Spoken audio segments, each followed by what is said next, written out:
Welcome to Matters Financial and Geopolitical from a Frontier. Thank you for stopping by. I'm deeply grateful, always.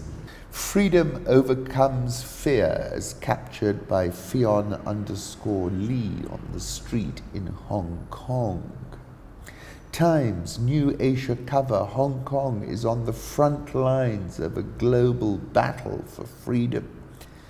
There is a link for a Hong Kong live feed if you care to take a look.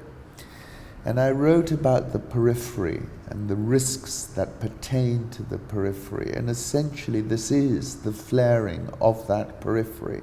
And lighting the tinderbox that is the periphery does not seem overly difficult given what we're seeing unfold. Hong Kong stocks obviously under a little bit of pressure here. The business and financial community is deeply concerned about what this may augur for Hong Kong, said Fred Yu.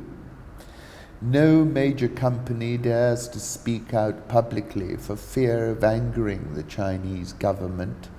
Behind the scenes, they are grappling with difficult questions about whether the legislation would endanger foreign executives or undermine the city's legal system, a venue preferred over the mainland's Communist Party-controlled courts for resolving disputes. And then saying law could broadly threaten Hong Kong's place as a middle ground between China and the business world. As the protests gathered steam in Hong Kong on Wednesday, Nancy Pelosi, Speaker of the U.S. House of Representatives, issued a statement questioning whether Washington should reconsider a law that exempts Hong Kong from some of the trade and technology limits it imposes on the rest of China. So we've got a very tricky situation here. Xinjiang, obviously they clamped down so hard this could never happen. But because of Hong Kong's unique position, this has happened in Hong Kong. Trump offers money to the rich and emotion to the masses. That's a powerful formula. What do the Democrats offer that can best it? Trump, asked by George Stephanopoulos of ABC on alerting the FBI to foreigners promising campaign dirt. Oh, let me call the FBI. Give me a break. Life doesn't work that way, he said. Stephanopoulos said the FBI director says that's what should happen. The FBI director is wrong. December 2016, I wrote an article called We Have a Deviate Tomahawk. And I said hindsight will surely show that Russia ran a seriously sophisticated program of interference, mostly digital. And I think that's why Trump essentially cannot deny that he received assistance. I was quoting Don DeLillo, the specialist is monitoring data on his mission console when a voice breaks in, a voice that carried with it a strange and unspecifiable poignancy. He checks in with his flight dynamics and conceptual paradigm officers at Colorado Command. We have a deviate tomahawk. We copy, there's a voice. We have gross oscillation here. There's some interference. I've gone redundant, but I'm not sure it's helping. We are clearing an outframe to locate source. Thank you, Colorado. It is probably just selective noise. You are negative red on the step function quad. It was a voice, I told them. We have received an affirm on selective noise. We will correct, Tomahawk. In the meantime, advise you to stay redundant. This is my favorite bit. The voice, in contrast to Colorado's metallic pidgin, is a mélange of repartee, laughter, and song, with a quality of purest, sweetest sadness. Somehow we're picking up signals from radio programs of 40, 50, 60 years ago.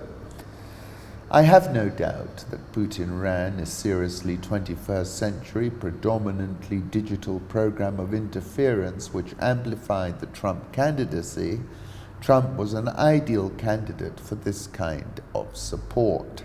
And I said in that article, the first thing is plausible deniability, and the second thing is non-linearity. And you've got to judge Trump's comments on that score.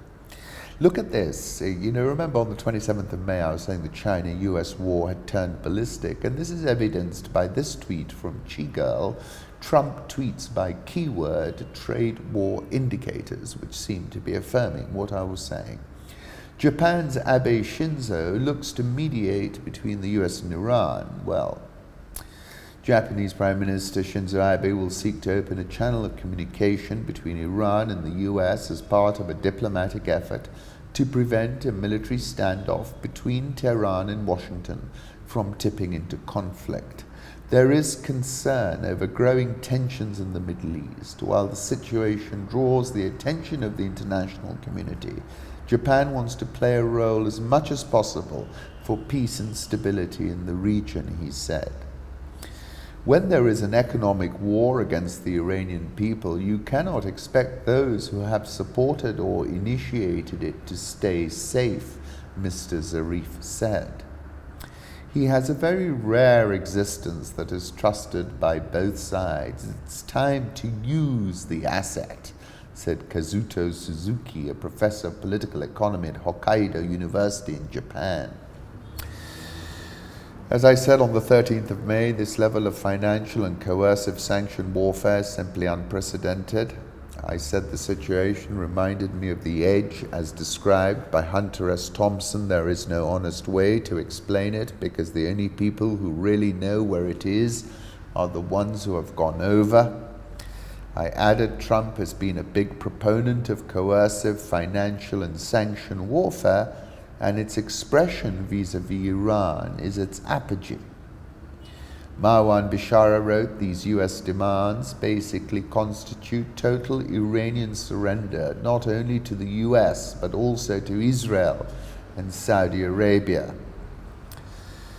When Prime Minister Abe visited Nairobi, I actually met and spoke with him, and he said then Japan bears the responsibility of fostering the confluence of the Pacific and the Indian Oceans. I'll just leave that out there. Trump is threatening Merkel with pipeline sanctions and a US troop cut, upped his criticism of Germany as he threatened sanctions over Angela Merkel's continued support for a gas pipeline from Russia, and warned that he could shift troops away from the NATO ally over its defense spending. This is Nord Stream 2, and Trump's obviously wanting to reduce European energy dependence on Russia. And I've said it before that his aggressive, coercive foreign economic policy is the signature success of this administration. I've said before it's highly effective. Trump can keep it up. It's working a treat. I said China is in retreat, notwithstanding some bravura talk. Trump can keep it up. It's working a treat. There are 300 million French speakers worldwide today, and by 2050, a full 85% of them could live in Africa. In other words, French would become an African language. And then I went back to my T.S. Eliot, between the idea and the reality, between the motion and the act falls the shadow. We must also facilitate informal trade, which is 60 to 70% of Africa's. I was on a Lagos-Abidjan flight with some fat women who turned out to be slim, Dr. Adesina, with bundles of cloth wrapped around their bodies to avoid luggage charges on their twice-a-day trips.